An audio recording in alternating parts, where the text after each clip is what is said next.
Hello అండి, నమస్తే. నా పేరు Anu. Welcome to my channel nature gardener.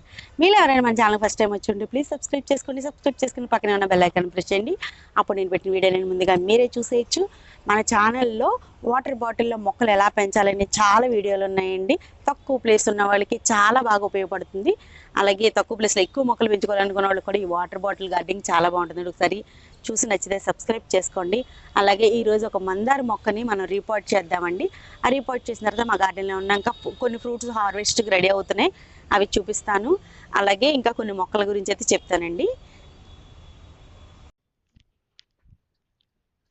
ఇప్పుడైతే ముందుగా ఈ మొక్కని రీపాట్ చేద్దామండి. మందార మొక్క చూస్తారు కదా, ఇది కొంచెం ఆరెంజ్ కలర్ లాగా అలా ఉందన్నమాట.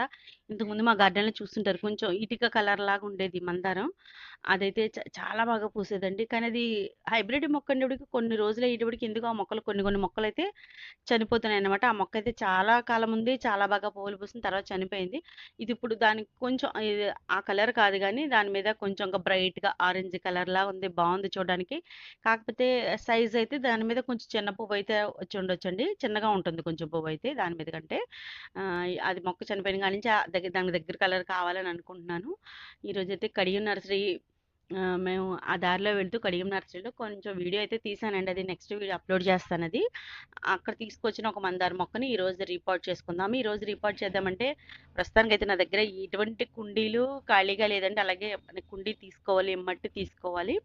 కాబట్టి ఇంక నేను ఏం చేస్తున్నానంటే, ఇంకా ఆల్రెడీ ఒక మందారం, పసుపు రంగు మందారం ఉంది కాబట్టి దానిలోనే ఓ పక్కన వేసేద్దామని అనుకుంటున్నాను. తర్వాత కుండీ అది తెచ్చిన తర్వాత రిపోర్ట్ చేద్దాం. ఎందుకంటే తీసుకొచ్చి 2 డేస్ అయింది.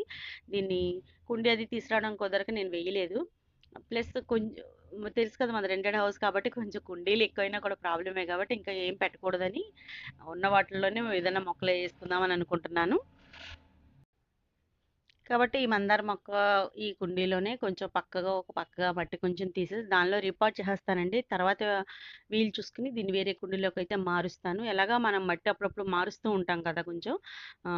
ఆ మార్చినప్పుడు మనం 2 మొక్కలకి చక్కగా తీసేసి వేరే కుండీలో వేసి కొత్త మట్టిని కూడా వేసుకోవడానికి కూడా ఉంటుంది కాబట్టి దీనిలోనే వేసేస్తున్నానండి. ఆల్రెడీ దీనిలో ఈ పసుపు అలాగే పింక్ కలర్ కొంచెం మంచి పింక్ కలర్ వేసాను. 2 కలిపి వేసాను.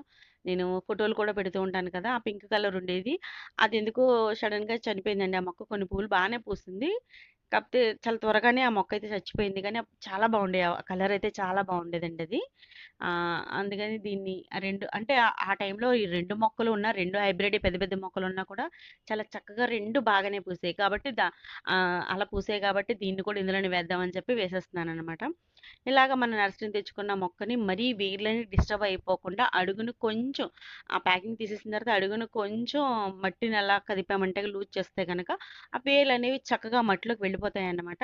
అప్పుడు మనం వేసుకున్నాం అంటే మొక్క కూడా చనిపోకుండా ఉంటుంది. చాలామంది అలా డైరెక్ట్గానే పెట్టేస్తారు. కొంతమంది అయితే మరి ఆ మట్టి అంతా పీకేసి ఆ వేర్లు అసలు ఎలా ఉన్నాయి ఏంటో చూసి మరీ మొక్క వేస్తారండి. అలా వేస్తే కనుక ఒక వేర్లు తెగినా, వేర్లు డిస్టర్బ్ అయినా మొక్క చనిపోయే అవకాశం ఉంటుంది కాబట్టి మరీ మీరు మట్టినంతా తొలగించేయకుండా జస్ట్ అడుగున కొద్దిగా మట్టిని వేర్లు డిస్టర్బ్ అవ్వకుండా లూజ్ చేసి మొక్కని రీపాట్ చేస్తున్నారంటే ఏ మొక్క కూడా చనిపోకుండా నర్సరీని తెచ్చుకున్నది మనకి చక్కగా బ్రతికేస్తుందనమాట. మా చిన్నప్పుడైతే ఇలాగ ఏదన్నా మొక్కలు గనక, అంటే అప్పుడు ఇలా నర్సరీలు గట్టా అంత లేవండి. సైకిల్ మీద తీసుకొచ్చి అమ్మేవారు కదా మొక్కలు, గులాబీ మొక్కలు ఇలా మందారాలని, మల్లె మొక్కలు ఇలా అమ్మేవారు కదా. అప్పుడు ఏం చేసేవారంటే మా అమ్మ వాళ్ళు కూడా, మా చిన్నమ్మ వాళ్ళందరూ కూడా మొక్క తీసేసుకుని అది నిజంగా వేర్లు ఉన్నాయా లేదా, అది మొక్క లేతే కొమ్మకు కూడా మట్టి చుట్టూ అమ్మేసేవారు కొంతమంది.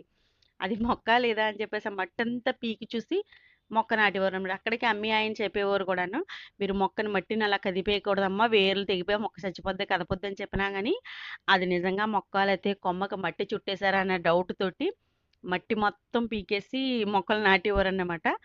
లక్కీగా కొన్ని బతికాయి, ఎక్కువ శాతం చనిపోయాయన్నమాట. అలా మట్టి అది డిస్టర్బ్ చేయడం వల్ల. కాబట్టి మనం మళ్ళీ వేర్లు డిస్టర్బ్ అయిపోయే వరకు మట్టినైతే కదిపేయకూడదండి.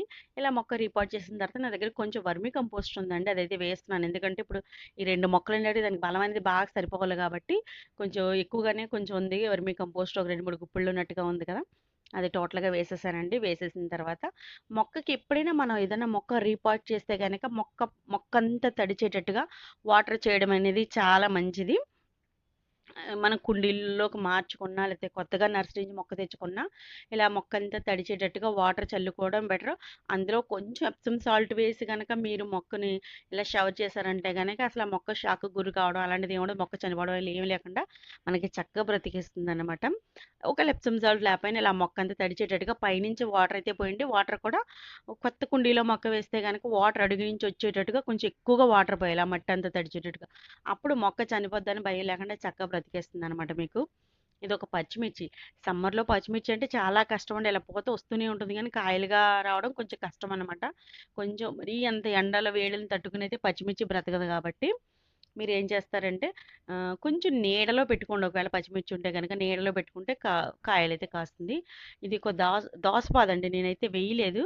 కిచెన్ వేస్ట్‌లోంచి అలా దోసపాదొచ్చేసి చక్కగా మనకి కాయలైతే కాసేస్తుంది. ఎప్పుడు దోసపాదొచ్చినా గానండి నేను వేయకుండానే కిచెన్ వేస్ట్‌లోంచి వచ్చి దానంతట అదే వచ్చేస్తది, పాకేస్తుంది, కాయలు కాసి తర్వాత చనిపోతుందనమాట.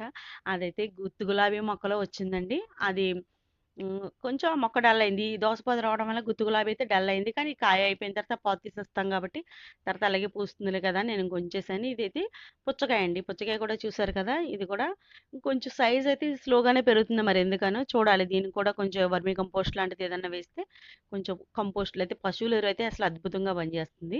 అది వేసామంటే మనకి కాయ సైజు బాగా వస్తుందనమాట. మా స్వీట్ లైమ్ ఎందుకనో కాయలు కాయడం ఆగిపోయిందండి. చాలా బాగా కాసేది. చాలా గుత్తులు గుత్తులుగా కాసేది. సడెన్‌గా అది కాయలు కాయడం ఆగిపోయి మళ్ళీ పూతయితే రావట్లేదు. ఏం చేసినా పూత రావట్లేదు. అందుకని అలా ప్రూనింగ్ చేశాననమాట. మళ్ళీ కొత్త చిగురు స్టార్ట్ అయింది. చూడవచ్చుదేమో. అలాగే ఇంత మండు ఎండల్లో కూడా ఎండలు బాగా ఎక్కువగానే ఉన్నాయి కదా! అంటే నిన్న ఈరోజు కొంచెం ఈ చామంతులు చూసారు కదండీ! అసలు ఎండలు ఎంత ఎక్కువగా ఉన్నాయి కదా! నిన్న, ఈరోజైతే కొంచెం మబ్బుగా ఉంది గానండి. ఎండలైతే చాలా ఎక్కువగా ఉన్నాయి కదా! ఇంత ఎండల్లో కూడా మా చామంతి చూడండి చక్కగా మళ్ళీ మొగ్గలు వేస్తుంది. అంటే చామంతిని ఎండ డైరెక్ట్‌గా తగలకుండా కొంచెం షేడ్‌లో పెట్టుకుంటే సమ్మర్‌లో కూడా మనకి పువ్వులనేది పూస్తుందండి. కాకపోతే ఇప్పుడు ఇలా మొగ్గలొచ్చిన తర్వాత కూడా దీని ఎండ అనేది మరీ ఎక్కువగా తగలకుండా అలా షేడ్‌లోనే ఉంటే గనక ఆ మొగ్గలు ఓపెనయి చక్కగా పువ్వులుగా మనకు మారతాయి. ఎండ తగిలిందంటే మాత్రం మొగ్గలు అలా మాడిపోతాయండి. దగ్గర 2 చామంతి మొక్కలున్నాయి కదా! 2 చామంతులు ఇది బానే మొగ్గలొస్తుంది. రెండో మొక్క కూడా చూద్దాం ఎలా ఉందనేది. ఇది కూడా చూడండి. ఇది కూడా మొగ్గలైతే వచ్చాయి గానండి, ఇది మొక్క చాలా వరకు మాడిపోయిందనమాట ఎక్కువగా. పెద్ద పెద్ద కొమ్మలన్నీ మాడిపోయాయి దీనికి.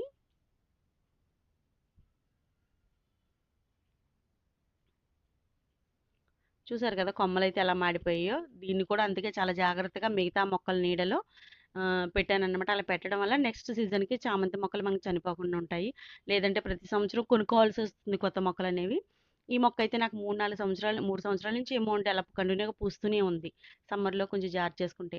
ఈ మొక్క చూసారు కదండీ! సిమెంట్ కుండీ. దీనిలో మనకి దానిమ్మ మొక్కుంది. దానికి చక్క 3 కాయలున్నాయి. పూతొస్తుంది. మొక్క బానే ఉంది. దీనిలోనే ఒక సీతాఫలం ఉందని మీకు చాలా సార్లు చూపించాను కదా! ఇప్పుడు ఆ సీతాఫలం మొక్కయితే పూతొచ్చింది చూడండి. ఇంత చిన్న మొక్కకి చక్కగా పూతొచ్చేసింది అప్పుడే. అంటే మరి దీని ఏజ్ ఒక 1 ఇయర్ ఉంటుందేమోలెండి. అంటే కుండీ చిన్నది కాబట్టి మరీ భారీగా పెరగలేదు. ప్లస్ నేనైతే కట్ చేసేస్తూ ఉంటాను దీన్ని.